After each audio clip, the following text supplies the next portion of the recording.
ഈ വൈവിധ്യങ്ങളുടെ വിശ്വാസത്തിൻ്റെ ഒരു വിശേഷം മാത്രമല്ലല്ലോ, എന്തൊരു ഏകോപനം. എല്ലാ തരത്തിലും ഗതാഗത സംവിധാനങ്ങൾ മുതൽ ഇവർ എത്തുന്നവരുടെ ആഹാര കാര്യങ്ങൾ വരെ അതിലൊക്കെയും ചെറു കൂട്ടായ്മകൾ രൂപപ്പെടുന്നു. അവർക്ക് വേണ്ടുന്ന കാര്യങ്ങളെല്ലാം ക്രമീകരിക്കുന്നു. അങ്ങ് തന്നെ നേരത്തെ സൂചിപ്പിച്ചതുപോലെ പൊങ്കാല കഴിഞ്ഞാൽ മണിക്കൂറുകൾക്കകം തന്നെ ശുചീകരണ തൊഴിലാളികൾ മാതൃകാപരമായ പ്രവർത്തനം കാഴ്ചവെച്ചുകൊണ്ട് ഈ നഗരം പഴയപടിയാക്കുന്നു. ഇതിലൊക്കെയും ആറ്റുകാൽ പൊങ്കാലയ്ക്ക് ഒരു വിശ്വാസത്തിന്റെ ഒരു പരിവേഷം എന്നതിനപ്പുറത്തേക്ക് വലിയൊരു കൂട്ടായ്മയുടെ വിജയമായി കൂടി മാറുകയാണ്.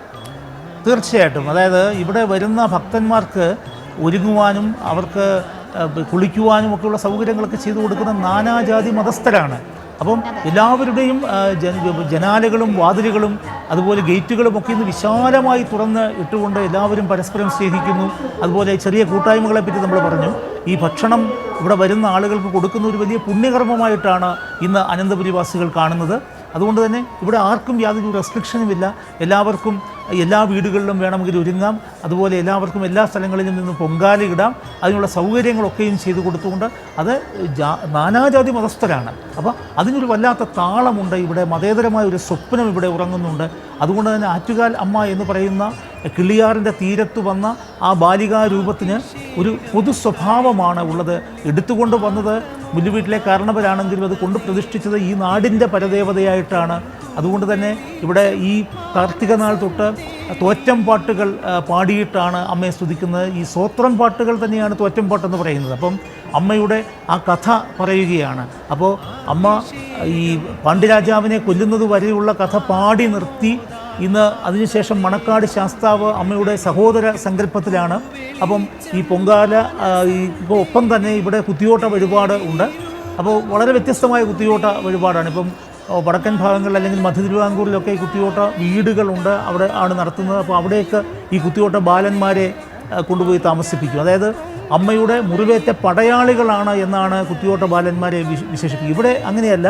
ആറ്റുകാലിൽ ഈ ദിവസങ്ങൾ ഈ കാർത്തിക നാൾ തൊട്ട് ഇങ്ങോട്ട് ഈ കുത്തിയോട്ട ബാലന്മാർ ക്ഷേത്രത്തിൽ തന്നെ താമസിക്കുകയും അവരെ കാപ്പ് കെട്ടിയിട്ട് ഈ സ്വോത്രം പാട്ട് അഥവാ തോറ്റം പാട്ടുകൾ പാടുകയും അമ്മയുടെ ജനനം മുതലുള്ള കഥ ഇങ്ങനെ പാടി പറഞ്ഞുകൊണ്ട് അത് പ്രത്യേക താളത്തിലുള്ള പാട്ടുകളാണ്. അപ്പോൾ തോറ്റം പാട്ട് പാടിക്കൊണ്ട് അപ്പോൾ ഓരോ ദേശങ്ങളിലും അതിന് വ്യത്യസ്തതയുണ്ട്, പാട്ടുകൾക്ക് വ്യത്യസ്തതയുണ്ട്. അത് കേരളത്തിൻ്റെ പ്രത്യേകതയാണ്. ഇപ്പോൾ സർപ്പം പാട്ട് എന്ന് പറയുന്ന തെക്കൻ ഭാഗങ്ങളിൽ ഭക്തിയുമായി ബന്ധപ്പെട്ട് കിടക്കുമ്പോൾ വടക്കൻ കേരളത്തിൽ പ്രത്യേകിച്ചും കാസർഗോഡ് ഭാഗങ്ങളിൽ അത് ബാധ ഒഴിപ്പിക്കലുമായി ബന്ധപ്പെട്ടിട്ടാണ്. അപ്പം സർപ്പം പാട്ടിന് തന്നെ വ്യത്യാസമുണ്ട്. ഇത്തരത്തിൽ തോറ്റം പാട്ടിനും പ്രാദേശികമായ ചില വ്യത്യാസങ്ങളുണ്ടെങ്കിൽ പോലും അടിസ്ഥാനപരമായി ഭദ്രകാളിയുടെ സ്തുതികളാണ്. ജന്മം മുതൽ അത് കണ്ണകിയായി പിന്നീട് മാറുകയും അപ്പോൾ അത്തരത്തിൽ ഒരു സാഹിത്യകൃതിയെ നമ്മൾ മൂലഘടകമാക്കിക്കൊണ്ട് നിരവധി കഥകളുണ്ടാകുന്നു. ആ കഥകൾ കവിതകളാകുന്നു. അത് സ്വോത്രമാണ്. അമ്മയെ സ്തുതിച്ചുകൊണ്ട് പാടുന്ന സ്തുതിപ്പാട്ടുകൾ ആയിട്ട് മാറുന്നു. അപ്പോൾ ആ പാട്ടും അതിനുശേഷം ഈ കുത്തിയോട്ട കുട്ടികളുമായിട്ട് മണക്കാട് ശാസ്താവിൻ്റെ അടുത്തേക്ക് താലപ്പൊലിയൊക്കെ ആയിട്ട് അമ്മ എഴുന്നള്ളുന്നു എന്നൊക്കെ പറയുന്ന ഒരു മനുഷ്യനായി ദൈവം മാറുന്ന ഒരു മഹാസങ്കല്പത്തിൻ്റെ നേർക്കാഴ്ചകളാണ് നമ്മളിവിടെ കാണുന്നത്. ഏതായാലും ഈ കുത്തിയോട്ടം എന്ന് പറയുന്ന ആചാരം ശരിക്കും പറഞ്ഞത് കുട്ടി ആട്ടമാണ്, കുട്ടികളുടെ ആട്ടമാണ്. ദേവി ഒരു കുട്ടിത്തത്തോടുകൂടി പരമശിവൻ്റെ മകളായി നിൽക്കുന്ന മഹാസങ്കല്പത്തിന് നാന്ദി കുറിക്കൽ കൂടിയാണ് ഈ പൊങ്കാല ഉൾപ്പെടെയുള്ള ഉത്സവങ്ങളിൽ നമ്മൾ കാണുന്നത്.